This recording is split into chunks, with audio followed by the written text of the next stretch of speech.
Yes, banyarwandakazi, noneho reka mbazanire breaking news. Umuhanzi theben tuzi nka Tiger cyangwa se one of kind, abantu bakurikira imyidagaduro baramuzi. Nge nitwa Tsinda, nibera mu myidagaduro. Uyu muhanzi yabonye ko nta kindi kintu agomba gukora adakoze korabo irenze ku ya Diamond Platnumz. Brucemelody yari amaze kuba yakora, ahita yigira inama yo kuvuga ati reka nje muri Nigeria nemere ntanga ibiceri byanjye, amafaranga ndayafite, ubundi nkorana indirimbo n'umuhanzi yitwa kizz. Uyu muhanzi ikintu yihariye noneho ku banyarwanda, niwe muhanzi wasebeje Brucemelody mu mateka y'umuziki nyarwanda. Umunsi kizz yari afite igitaramo ikigali, hama Brucemelody ari buze guperforminga kuri stage imwe n'uyu muhanzi kizz. Baramubwira ati niwe muhanzi mukuru, ugomba kujya kumwakira. Ndakeka ibyo bintu mwarabyumvise, ibyo bintu mwarabibonye kuntu byagenze. Timu ya theben na muyoboke na nopja, nababwiye ngo iyi ni breaking news, ntahandi hantu muri buze kuyisanga. Baratekereje baravuga ati nta kindi kintu tugomba kuba twakora, nta yindi shuwa yindi dufite kugira ngo tuzibe ibintu theben yakorewe na Brucemelody, haba mu gitaramo, haba mu ndirimbo Munyakazi, haba mu ndirimbo Pum Pum ya Diamond Platnumz na Brown Jewelry na Brucemelody. Nta kundi dushobora kuba twaziba icyo cyuho, abafana batumereye nabi. Tugomba gushaka ikindi kintu tugomba gukoresha ku buryo abafana baze kugaruka, baze kuzuza amamiliyoni y'amaviews ku ndirimbo tuzaba turi gukorana na kizz. Ibi bintu bivuze iki ku muziki nyarwanda? Ibi bintu bivuze iki kuri kariyeri ya theben?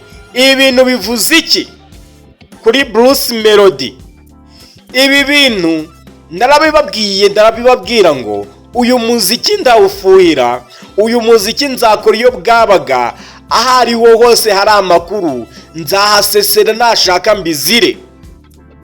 Nakubwiye ngo iyi breaking news, amakuru muzatangira kubona ejo bundi mu minsi itari mikeya, mubona umuhanzi theben udakunda kuvuga, ariko ndagira ngo mbamenyeshe ukuri ko iyi ndirimbo ni indirimbo imeze neza bya hatari.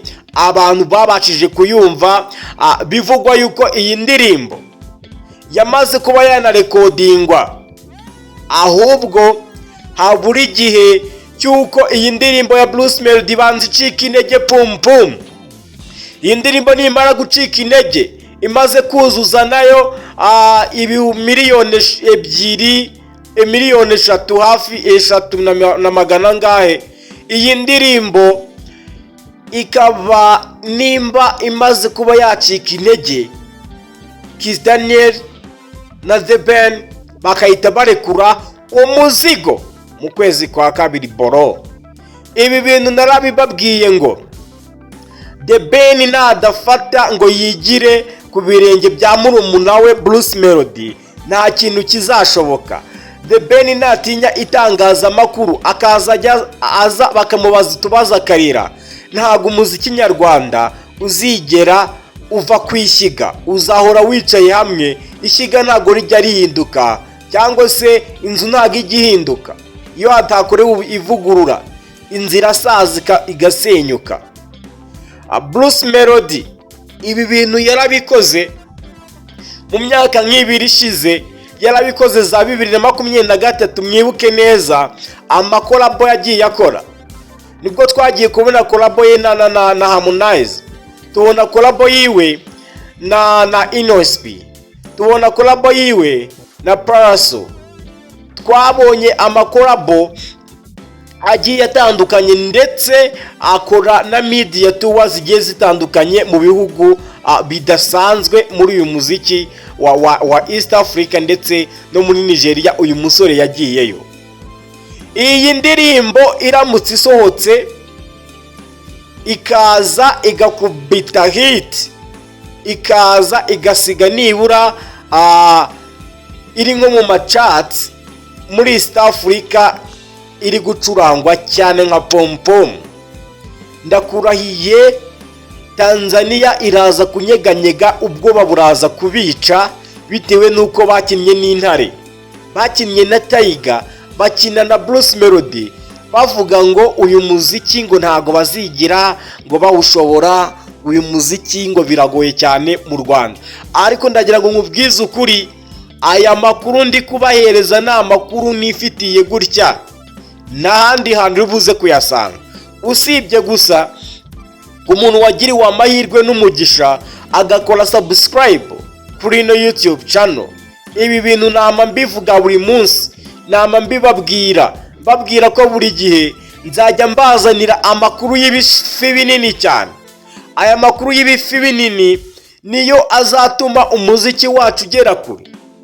Mwongere mufate amatelefone yanyu, mugende kuri YouTube, mugende mushake indirimbo yitwa Pum Pum, muyuzurize miliyoni 5 vuba vuba.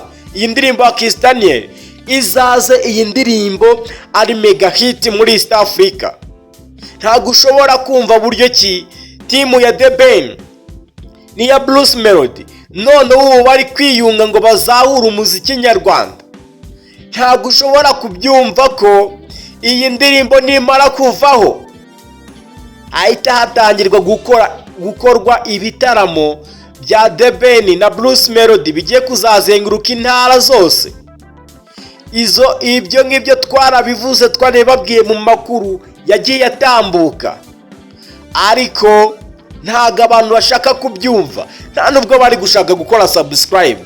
Mukore subscribe, like ndetse na comment, ntubyibagirwe. Nimba uri umuntu ushyigikiye umuziki nyarwanda, nimba uri umuntu ufite indangagaciro z'ubunyarwanda, nta hantu namwe hagomba gutera imbere ngo hasiga ahandi.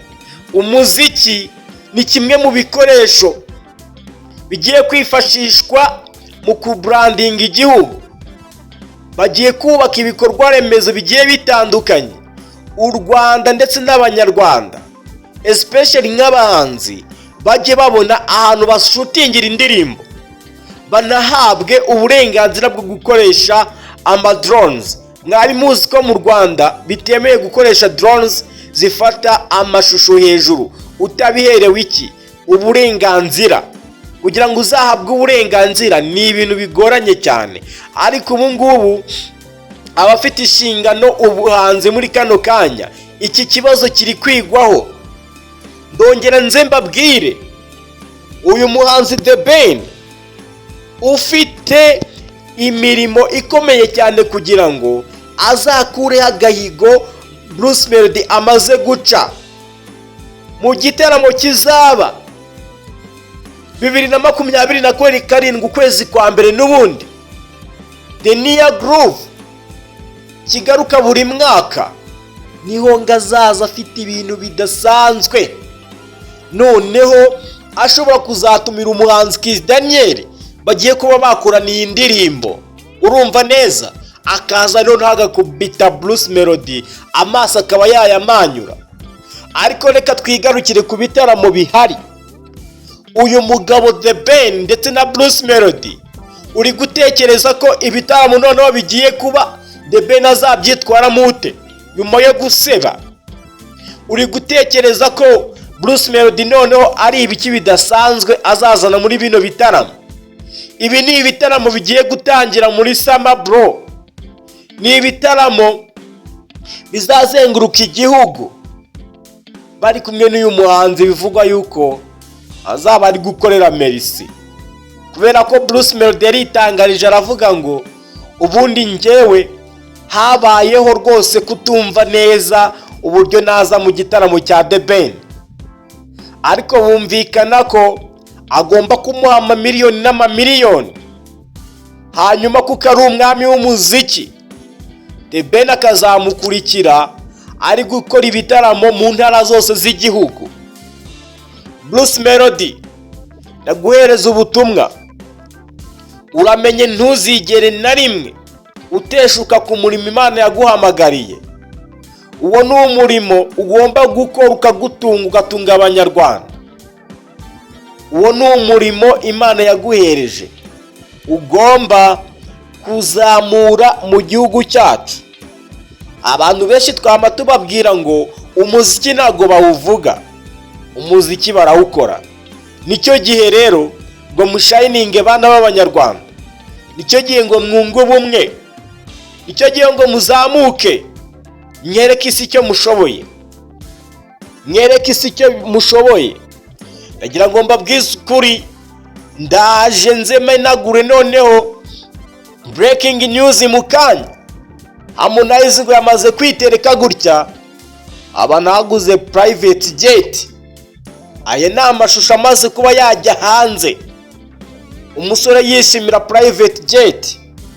Reka tuze tuyarebe mu bindi biganiro byagenze gute ngo uyu musore nawe abe yabonye amafaranga yagura indege nyuma yo gusohoka mu ideni yari abereyemo Diamond Platnumz. Mwakoze kudukurikira, mwakoze kutwumva, mwakoze gukora subscribe. We muntu wageze hano, Imana yo mu ijuru iguhe umugisha. Ciao nitwa Tsinda. Yari Tsinda ubakunda, tsinda cyane kandi mureke dutsindane. Imana ibahe umugisha. Thank you.